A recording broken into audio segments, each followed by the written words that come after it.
buy hair. You know, it is what it is. You can buy hair. If you want your hair 28 inches, hey, you can get it. You know, it's nothing. So what I would do in middle school and high school, I would wear braids. So I always wore braids because it was low maintenance.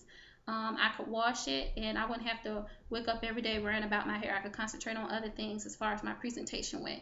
So if you like long hair and you don't think maybe you can afford a sew-in or something like that, then, or pulling your hair back and it's still too short, you don't like it, then get braids. And that's something you can keep for about 2 months, or you know, whatever your preference is. The next thing, after brushing your teeth, after making sure your skin is on point and you're washing it every day and night, especially if you're wearing makeup, ladies, and after you combing your hair, the next step is making sure you watch what you wear when you are stepping out the house. That is very, very important. I love fashion. I used to want to be a fashion designer until I found my passion, definitely and purpose, is working with young girls, you know, working with youth and women. But I love fashion. I want to be a part of the trends too. I mean, I love it. But there are some trends that we just cannot be a part of, and it's not worth sacrificing your self dignity, your pride, and your self respect. So make sure when you leave the house, girls, if y'all wearing uniforms, and let's say it's khaki pants, let's make sure those khaki pants are not really, really tight. You know, they don't have to be showing prints. Sometimes you'll see people, the print of people underwear or shorts. You know, that's all too much. That's too much. Or sometimes the skirt is too short. You go into a football game and it looks like they dress for the club. You know, and that's just not appropriate. It's not ladylike. And then we'll wonder why these guys are coming at us and they're disrespecting us. Well, that's why, you know, because we have on the uniform of somebody who does not respect themselves, you know, to put it nicely, you know. So just make sure that you're respecting yourself. Make sure, you know, you don't have your butt cheeks hanging out your shorts, you know, because I know that's a trend that seems to be in now.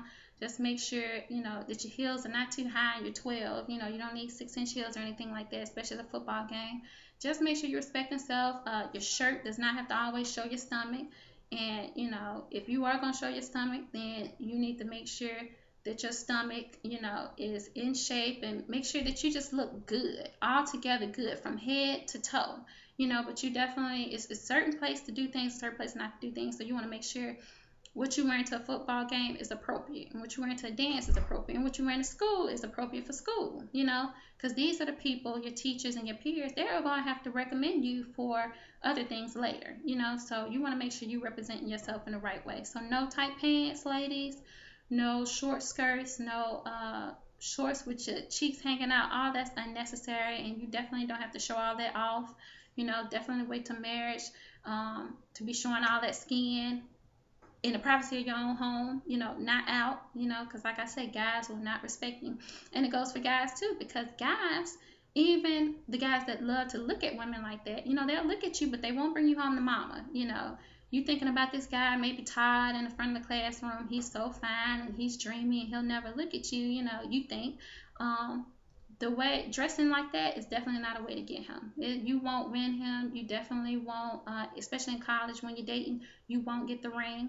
He won't bring you home to mama. You know, he's going to bring the one that's on her grades, and she's on her stuff and she's keeping her hair decent and wearing jeans or a respectable length skirt and whatnot. He's going to bring her home to mama, not the ones that are looking crazy. And you could be a good person. You could be genuinely be a great person.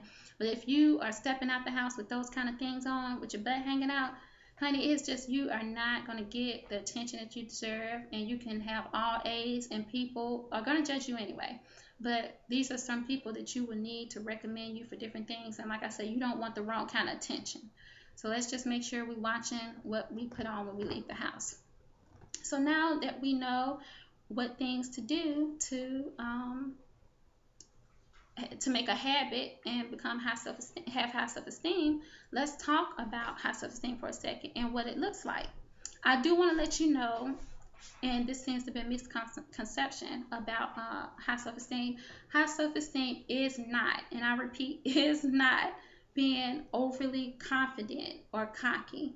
That is something that's disgusting, and I hate it. You know, we all know people in school, or this girl, or in class, and she's just kind of like, I just think I'm just all this and that, and I'm too good to talk to you. That's not high self-esteem. When people usually do that and they think they're too good to talk to you and they're looking down on you and whatnot, usually that's low self-esteem, because they have to look down on you in order to make themselves feel better. So if you have high self-esteem, guess what? You're too busy thinking about you and your friends and being a better person, that you don't have time to worry about anybody else. You don't have time to say, oh, she thinks she's this and that and I don't want to talk to her. No, you're busy uplifting people. You're busy trying to get people to where you want to be, because you don't want to see anybody hurt. You don't want to see anybody down. You don't want to see anybody feeling bad about themselves. So like I said, that's a misconception. That is not that is high self-esteem. Is not being overly confident and cocky where you put others down. That's just terrible. Like I said, I hate to see it. And if somebody's doing you like that, definitely make sure you are staying away from them. So now I want to go into what people with self-esteem look like, what the characteristics are. Okay, so the first thing I'm going to talk about with people with self-esteem, they care about who they surround themselves with. People with high self-esteem usually have great friends. You've heard birds of a feather flock together. A lot of the time, friends that hang together all have good grades. If one having all A's, then to be her best friend right behind her. And then the next best friend, and the next best friend. When you on the phone, they have an influence on you, regardless of whether you had bad grades or not. Guess what? If you hanging with these type of people with high self-esteem or with a healthy opinion of themselves, they're gonna get off the phone with you. They're gonna say, okay, Alicia, I need to get off the phone with you because I gotta do this homework. And if you're not thinking properly, you're like, oh yeah, I forgot about that homework. Hanging with people like that will definitely remind you to stay on your toes. But if you're hanging with somebody that's not, and it's like, hey, let's go walk up and down the street with these shorts on and go see if Jay is up here so we can go try to get his attention and whatnot. You definitely don't want to be around that. So like I said, high self-esteem, they make sure they hang around with people who are only taking them higher, have good grades, and if they don't have good grades, they trying to get there. So they definitely want to make them a better person. The next thing these people are doing, high self-esteem, is making sure that they care about their appearance. They're making sure their appearance is on point when they leave the house. So, they're doing those steps that I said, those habits, they are making them habits. They are making sure that they don't have on anything too short or too tight, and you can still be fashionable, ladies. You can still have cute fashionable things on without being, with not being looking like you very, very fast, I'll say. So just make sure that you're watching that, and these people with high self-esteem, they're going to make sure that they look respectable. And it does not take a lot of money. You do not have to have Dior or Chanel or red bottoms. Everybody like red bottoms. You don't have to have red bottoms on to look good. You don't have to have red bottoms on to get someone's attention. You can have, it don't take a lot of money to look good. Like I said, if you do those things, make sure your skin is clean, make sure your hair is on point, make sure you're not leaving the house without lip balm and earrings, and make sure you're taking a bath and whatnot, and you're keeping your breath on point. Guess what? You are already there. You are already there. Whether you're wearing jeans and a t-shirt, you are already there, because you may not be the type of girl that want to wear heels and, jewelry and whatnot. That is perfectly okay. Everybody has the right to be different. But just make sure while you are being different, you are being different in a respectable way. So if you like to wear jeans and t-shirts, fine. You can switch that up and make that look really, really, really good. My best friend is a tomboy, and she looks good, and she can have on a red shirt and some jeans, and make sure she match up the shoes. And so, like I said, it don't take a lot of money. You don't have to have Nikes. Just make sure whatever you have on, make sure it's clean. Make sure you clean it. Make sure your pants are ironed. Make sure your shirt, if it's a uniform shirt and it's burgundy, make sure that's ironed. And you're already there. You're already good. When you're in middle school and high school, ladies, you do not want to look grown. So, want to make sure you look like a child. You want to make sure you look your age and respect yourself. The next thing people with high self-esteem do is that they care about their inner beauty. And what I mean by that is that they care about what's going on the inside of themselves. They care about how people are making them feel about themselves. Because I know we've all had those days where we're feeling good. We have a great vibe. We're positive, and then you come across this friend or this person who, they just rub you the wrong way. All of a sudden, you were having a good day and now you're having a bad day because they said something that was totally negative or to the left, just throw it off. And that's not nice. That's not good. And like I said, they make sure they surround themselves with the right people. They make sure if somebody is not doing something to make them feel good on the inside, guess what? They change that. They don't keep people around who are tearing them down. Ladies, don't keep a guy or any friends around if they're making you feel bad about themselves. You want friends that are uplifting you and that are going to make you feel good. Um, the next thing and the last thing is that people with high self esteem care about their futures. They know when they are in school that grades are very, very, very important. That their grades, everybody like money.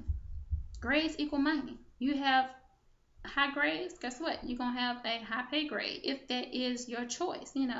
I would definitely follow purpose, but if you want to make a lot of money, if that's the major that you choose, guess what? You can do that with high grades. You can do what you want to do. Definitely keep God first, but like I say, those people care about their future. They're making sure they're doing their homework every day, and instead of making sure they're not in the streets and whatnot. Instead of being in the streets, they're asking teachers, okay, I really enjoy what you're doing. I really want to make an impact on students' lives. What do I need to do to become a teacher? Okay, that's great. Can I shadow you one day, maybe in the summer? What programs do they have, Miss Brooks, during the summer for kids my age? They're talking to their counselors. What programs and internships can I get for kids my age so to help me get to where I want to be, because I realize that this is what I want to do in life.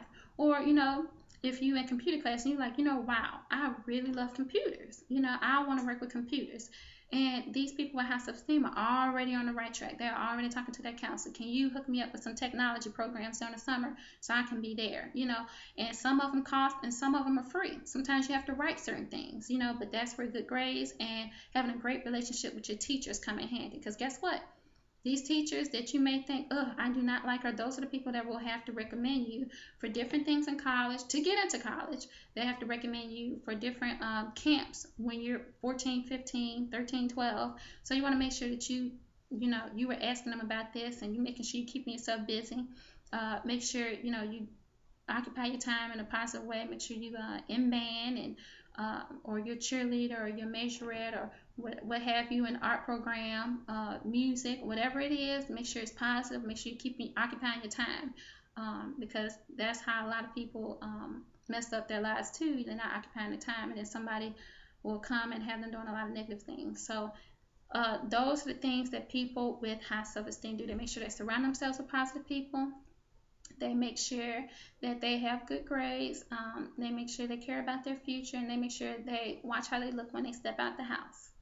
So again, it was great talking to you guys. Thank you for watching, and stay tuned for the next video.